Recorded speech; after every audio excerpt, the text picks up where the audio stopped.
श्री सीताराम भक्ति भूषण संत प्रवर गोस्वामी श्री तुलसीदास जी महाराज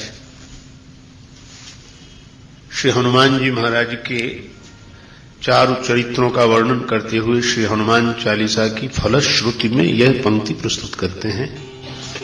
श्री हनुमान चालीसा का जो पाठ करेगा, जो इस ग्रंथ को पढ़ेगा, भगवान शंकर की साक्षी से मैं कहता हूं कि उसे अवश्य सिद्धि की प्राप्ति होगी। उसका प्रत्येक मनोरथ सिद्ध होगा।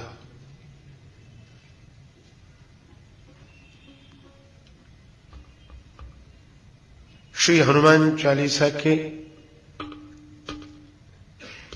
पूर्व भाग की चर्चा पिछले प्रवास के समय हुई थी। इस यात्रा में उस प्रसंग से आगे की चर्चा होगी।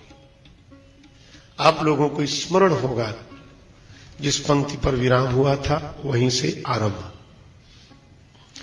श्री तुलसीदास जी कहते हैं कि जो श्री हनुमान चालीसा पढ़ेगा उसे अवश्य सिद्धि की प्राप्ति होगी। भगवान शंकर की साक्षी है। मन का संशय करना स्वभाव है। मन ने कहा क्या सभी काम पूरे हो जाएंगे? हो सकता है कुछ हो जाते हो। श्री तुलसीदास जी ने कहा कि नहीं, कोई ऐसा कार्य नहीं है जो श्री हनुमान चालीसा के पाठ से पूरा न हो,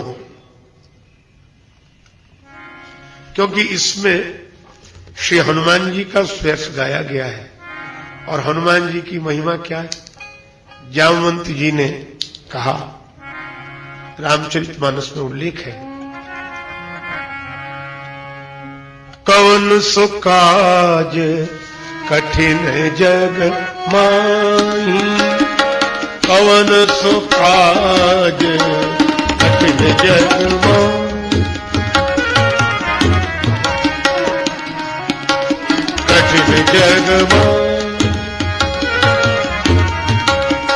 जो नहीं होए तात तुम पाही, कठिन जग माही।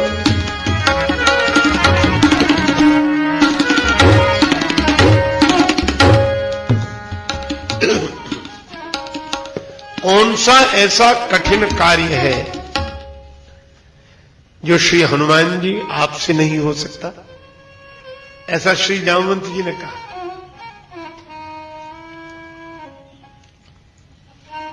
पर श्री तुलसीदास जी कहते हैं कठिन ही नहीं, दुर्गम काज जगत के जीते, दुर्गम काज जगत,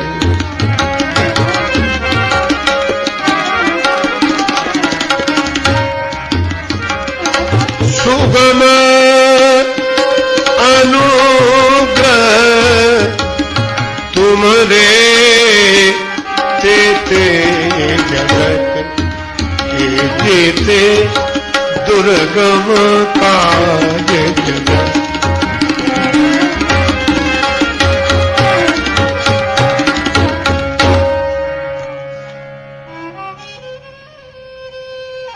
जगत के जितने दुर्गम कार्य हैं,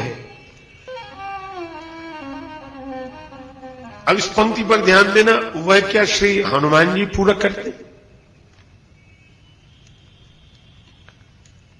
हनुमान जी को पूरा करने की आवश्यकता ही नहीं पड़ती। संसार के जितने दुर्गम कार्य हैं वे पूरे हो जाते हैं। किसकी वजह से? हनुमान जी की वजह से ना। सुगम अनुग्रह तुम्हारे तेते,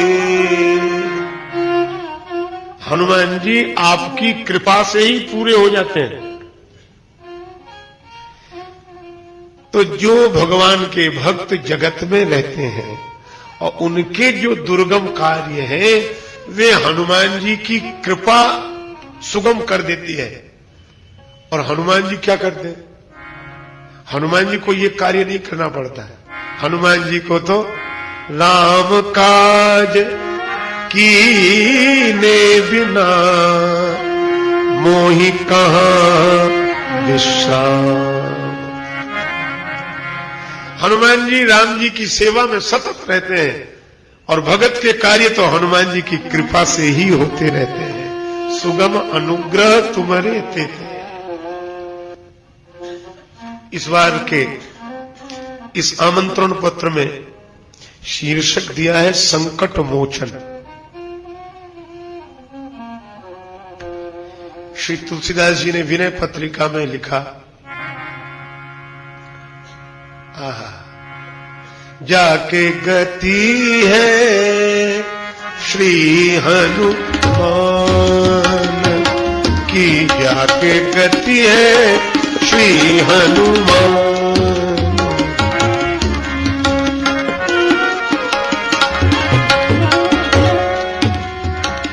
ताकि पैज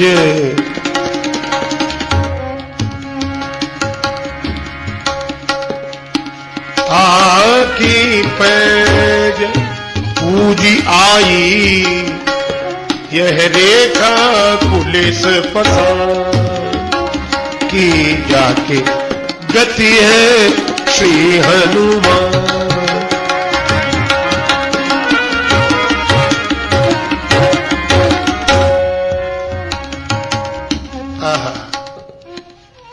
जिसको हनुमान जी का भरोसा है उसका संकल्प अवश्य पूरा होगा। यह वज्रलेख है, यह रेखा कुलिश फसान की। फिर वही बात आती है कि कोई कार्य पूरा होना संभव ही ना हो जाएगा। अघटित घटन, जो नहीं घटने वाला हो उसे घटा देते हैं हनुमान जी, और घटने वाला हो सुघट विघटन, ऐसा कोई और करता है दुनिया में ना। ऐसी बिरदावली नहीं आन की।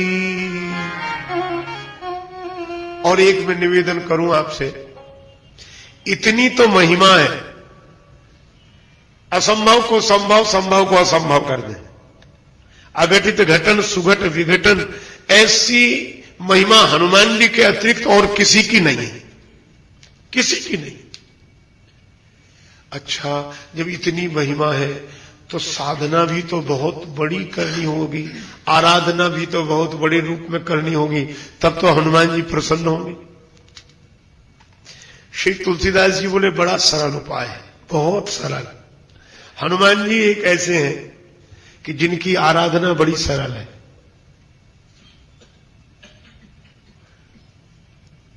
अनुष्ठान करने वालों की अपनी अनुभूति और धारणा है, वे हनुमत साधना को कठिन बताते होंगे, लेकिन तुलसीदास जी कहते हैं कि हनुमान जी कितने में प्रसन्न हो जाते, कितनी देर में। अघटित घटन सुघट विघटन, ऐसी बिरदावली नहीं आन की। और देर कितनी लगती है? सुमिरत, केवल सुमिरत। संकट सोच विमोचन, मूर्ति कृपा निधान, मूर्ति कृपा निधान। जाके गति है श्री हनुमान।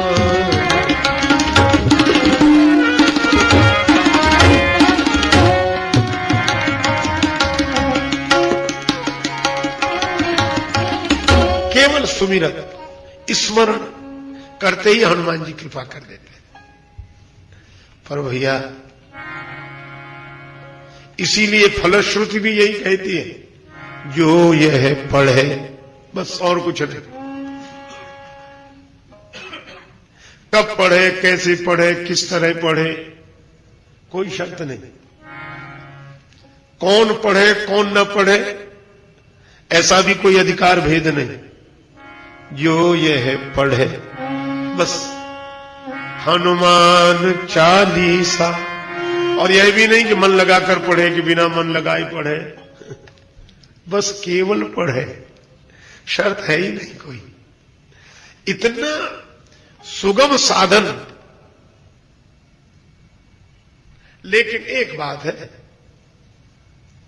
हनुमान जी कहते हैं कि हमारा तो केवल स्मरण कर लेना, इतने में ही काम बन जाएगा, याद कर लेना। तो केवल स्मरण से ही काम बन जाए तो बाकी के समय में हम क्या करें जिससे आप प्रसन्न रहें? तुलसीदास जी बोले वो हम बताते हैं। बाकी के समय में रामचरित सुनीबे, श्री रामचरित सुनीबे तो रसिया रे राम चरित सुनीबे। राम लखन सीता मन बसिया, राम चरित सुनीबे।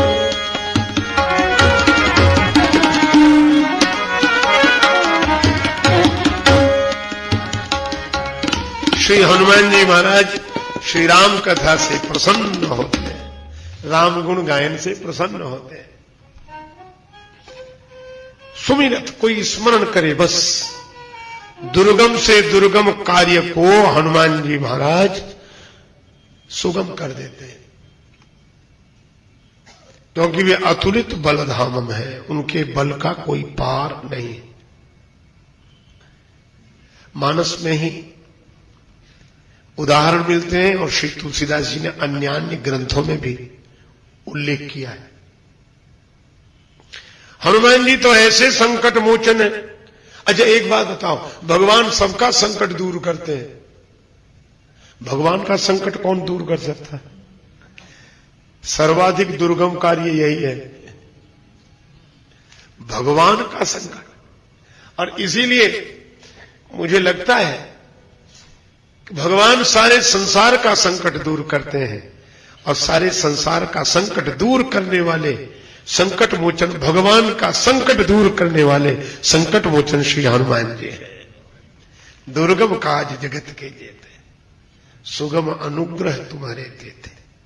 एक उदाहरण देखो, श्री लक्ष्मण जी मूर्छित हो गए, भगवान के नेत्रों से आंसू बहने लगे। राम जी ने कहा, मेरो,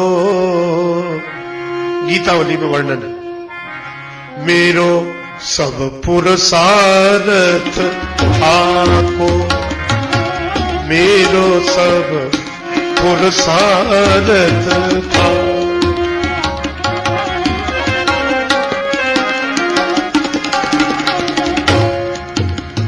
विपद बटावर बंधु वीर बिनु, करो भरोसो काको, मेरो सब पुरसारथ था।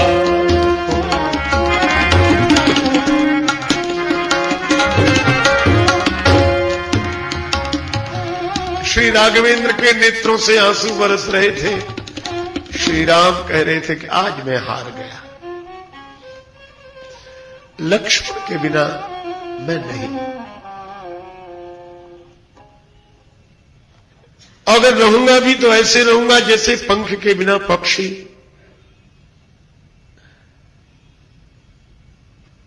और ऐसा तब होगा जो जड़ दैव जियावे मोही, अगर विधाता ने जीवित रखा तो। अब राम जी ही जब हार गए हो तो और वानर करें भी तो क्या करें? भगवान का भरोसा था, वे ही हार रहे हैं। तो सभी राम जी को रोते हुए देखकर रोने लगे।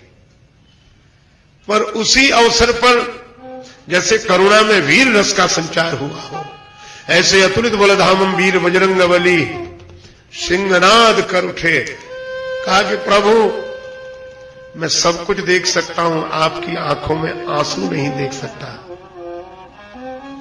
राम जी रोते हुए बोले, हनुमान करोगे भी तो क्या, जो मृत्यु के मुख में जा रहा हो उसे बचाना तो असंभव है। अब मेरा लक्ष्मण बचेगा नहीं, लक्ष्मण नहीं बचा तो मैं भी नहीं बचूंगा।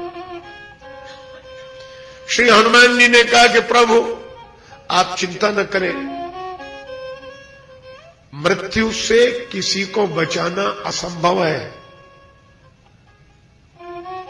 मौत से कोई नहीं बचा आज तक, पर हनुमान जी तो अघटित घटन सुघटित घटन, ऐसी वीरदावली नहीं आने की। हनुमान जी ने कहा कि प्रभु अगर मौत यहां आएगी लक्ष्मण जी को लेने तो निराश होकर जाएगी, क्योंकि उसके पहले मैं अमृत लाकर रहूंगा। भगवान ने कहा कि अमृत तो सुना जाता है, देखा तो है, विष दिखाई देता है, अमृत नहीं। सुनिए सुधा, देखिए गरल। हनुमान जी ने कहा कि प्रभु जहां सुना गया है कि अमृत है मैं वहीं से लाऊंगा। और गीतावली में बड़ा सुंदर वर्णन है। बजरंग बली ने कहा आज जो हो प्रभु अनुशासन पावो, तो सुना है कि अमृत चंद्रमा में है, इसीलिए उसे सुधांशु बोलते, सुधाकर बोलते। हनुमान जी ने कहा तो मैं एक ही काम करूंगा, अगर अमृत चंद्रमा में रहता है तो चंद्रमई निचोरी चैल ज्यों। चैल कहते हैं वस्त्र को, का इस चंद्रमा को कपड़े की तरह निचोड़ दूंगा। बोलो, चंद्रमा को कपड़े की तरह निचोड़ना संभव है क्या? कदापि संभव नहीं है। लेकिन तुलसीदास जी बोले यह कौन कह रहे हैं? का हनुमान जी का उनके लिए संभव है। क्यों संभव है? क्योंकि दुर्गम काज जगत के दुर्गम काज जगत के सुगम अनुग्रह तुम्हारे देते।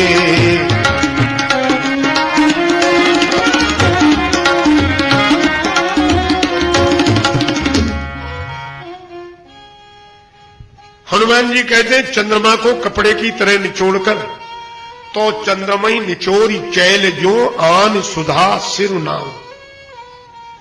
चंद्रमा को कपड़े की तरह निचोड़कर अमृत लक्ष्मण जी के मुख में गिरा दूंगा और तभी आपके चरणों में आकर प्रणाम करूंगा।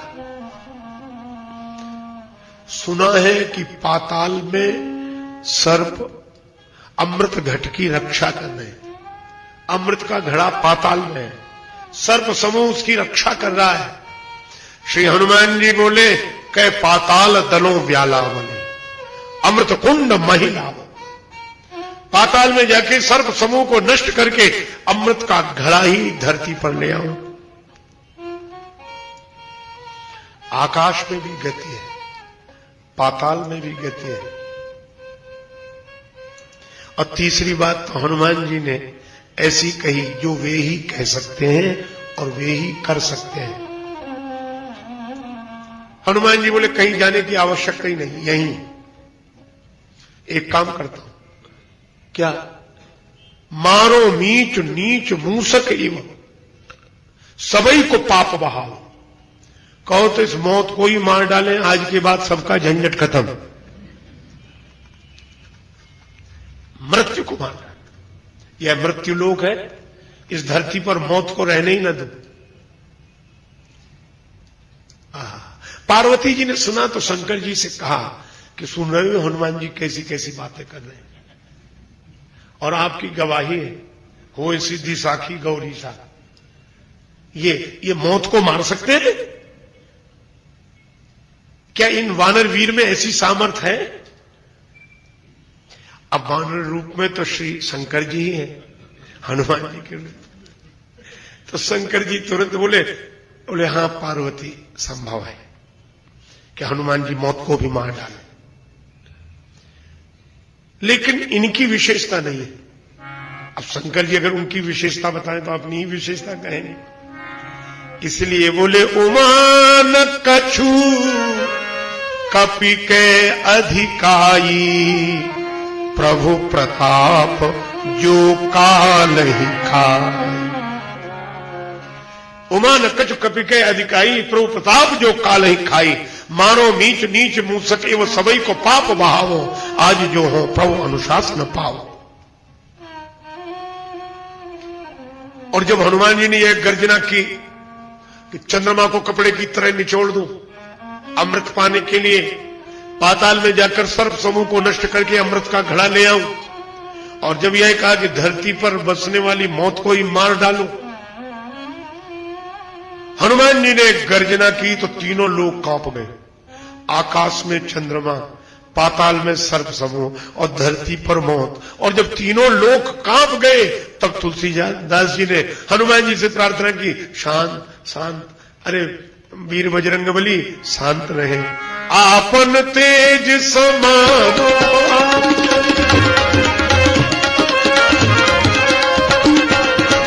तीनों लोग हाकते कांपे,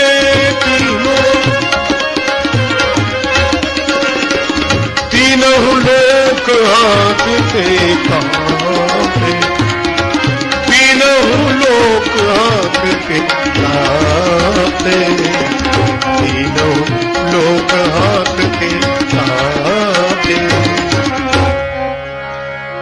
तीनों लोग हाकते कांपे।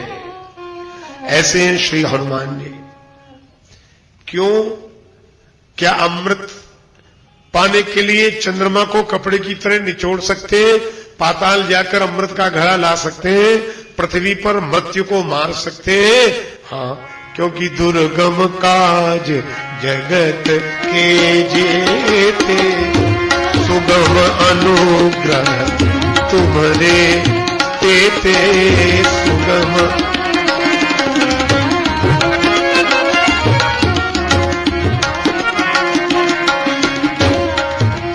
अनुग्रह तुम, अनुग्रह तुम।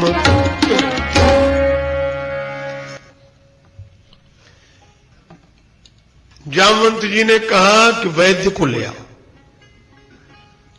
हनुमान जी का नाम नहीं लिया। जामवंत कहे वैद्य सुखेना, लंका लाही को पठाइए लेना, कोई चला जाए। हनुमान जी गए और कितना कठिन कार्य किया। गए और थोड़ी देर में वापिस। श्री तुलसीदास जी एक ही पंक्ति में वर्णन कर देते हैं, धरि लघु रूप गयऊ हनुमंता। पहली बात तो यह सबसे कठिन कार्य है, दुर्गम कार्य। कौन सा?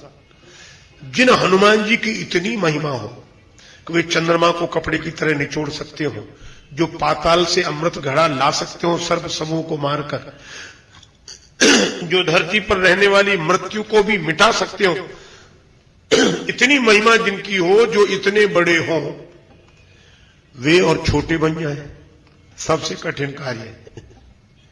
क्योंकि जो एक बार बड़े बनते हैं वे छोटे हो ही नहीं सकते। इसलिए लोग हम छोटे बने, हम। यह सबसे दुर्गम कार्य है, सबसे कठिन कार्य है।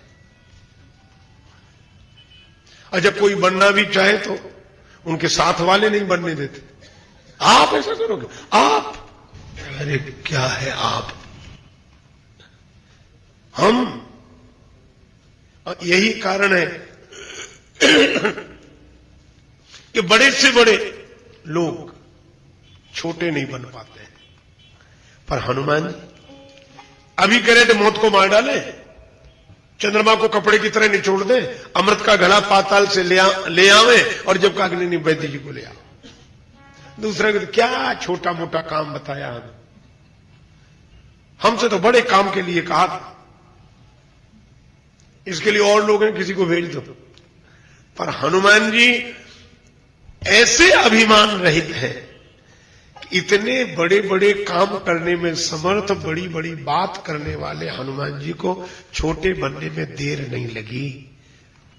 दुर्गम काज जगत के जेते, सुगम अनुग्रह तुम्हारे।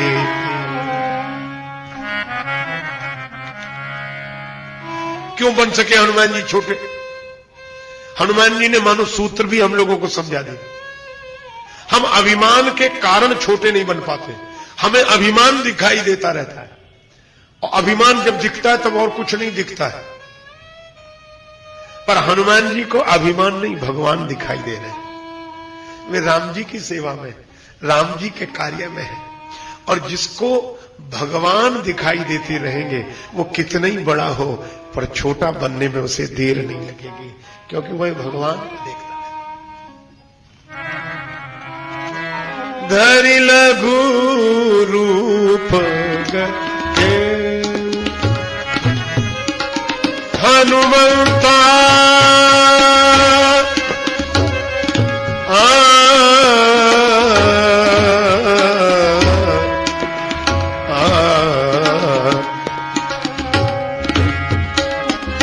धरि लघु रूप गयऊ हनुमंता आने भवन समेत तुरंत भवन समेत भवन समेत भवन समेत श्री हनुमान जी गए।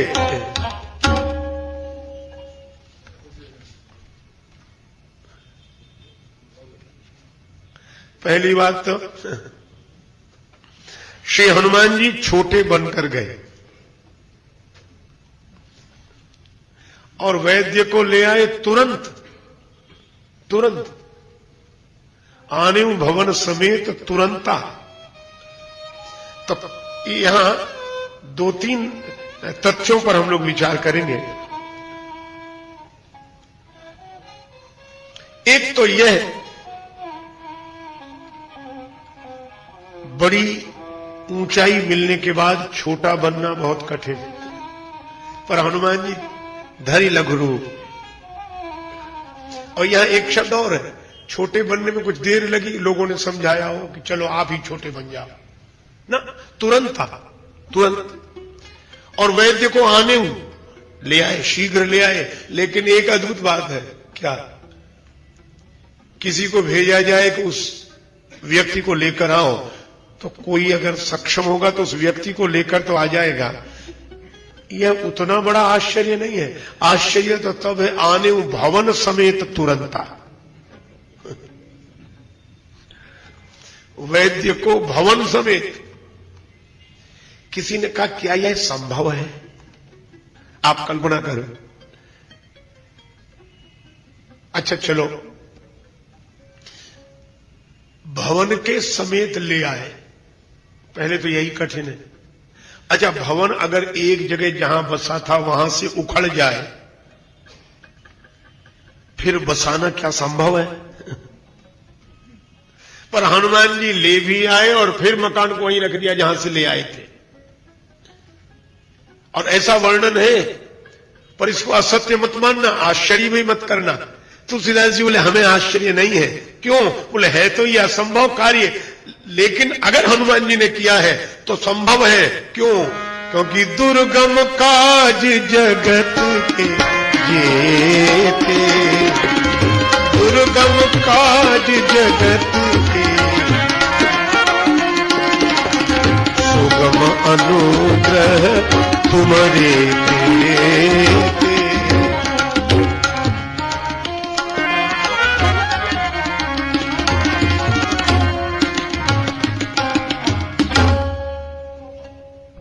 वैद्य आए, बानरों ने कहा कि वैद्य कहां है? हनुमान जी बोले इसी मकान के भीतर होगा, कुंडी खटखटाओ।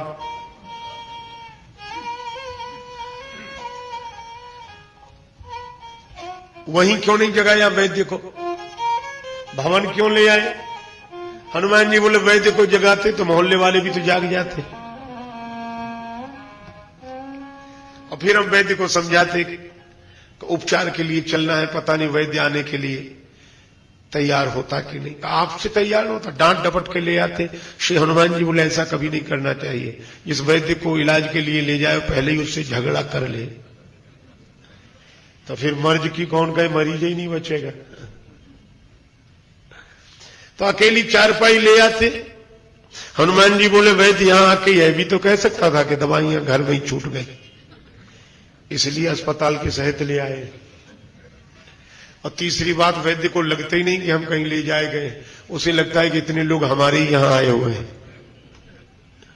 और चौथी बात यह है कि रावण को यह पता है कि श्री लक्ष्मण मूर्छित हैं, तो वह निश्चित रूप से अपने गुप्तचरों को तो भेजेगा और सिपाहियों को तो भेजेगा कि जाओ वैद्य के मकान की तलाशी लो, वैद्य कहीं उपचार के लिए गया तो नहीं है। हनुमान जी बोले अब खूब रावण के सिपाही घूमते रहे, मकान ही नहीं मिलेगा तो तलाशी किसकी लेंगे, मकान हो तो तलाशी ले।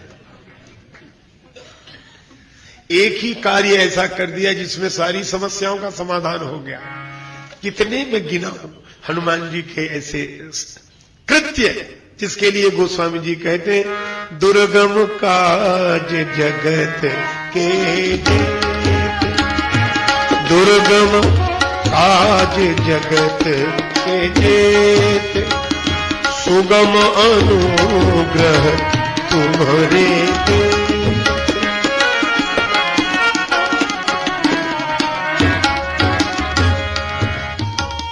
हनुमान जी चले, वैद्य ने संजीवनी बूटी के लिए कहा और यह कहा कि सूर्योदय के पहले आ जानी चाहिए।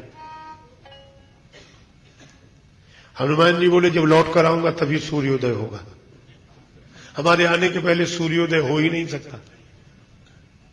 वैद्य कह रहे थे कि सूर्योदय के पहले आना, हनुमान जी दूसरी बात कहते कि हमारे आने के पहले सूर्योदय हो ही नहीं सकता। सूर्य माने काल की गति, तो काल की गति को अवरुद्ध कर सकते हैं? काल सबको प्रभावित करता है, कोई ऐसा नहीं है जिसे काल प्रभावित न करता हो। पर हनुमान जी क्या काल की गति को रोक सकते हैं? तुलसीदास जी बोले इनके लिए बड़ी बात नहीं है, ये तो काल की गति रोकने का अभ्यास ने बाल्यकाल से ही है। बाल समय रवि भक्ष लियो, बाल समय रवि भक्ष लियो, तब तीनों लोक भयो अंधियारो, ताहि सो त्रास भई जग को, यह संकट काहू सो जात न ठार। देवन आन करी बिनती, तब छाड़ दियो रवि कष्ट निवारो, को नहीं जानत है जग में कभी, संकट मोचन नाम तिहारी।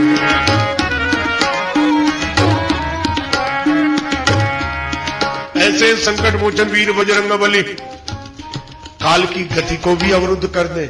क्यों कर दे? कर सकते हैं क्योंकि अवतार उनके हैं जो महाकाल है, करालम महाकाल कालम कृपालम।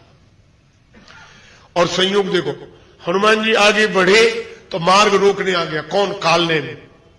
अब यह भी बड़ा सांकेतिक सूत्र है।